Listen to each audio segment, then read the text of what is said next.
What is a double magnum bottle? Well, as the name suggests, a double magnum is the equivalent of two magnum bottles. And a magnum is already twice the size of a normal 750 milliliters wine bottle. So a double magnum essentially contains 3 liters of liquid.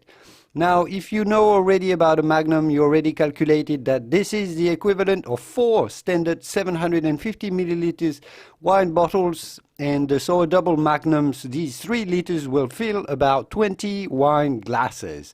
In the French Champagne wine region, be careful because a double magnum is actually called a Jeroboam.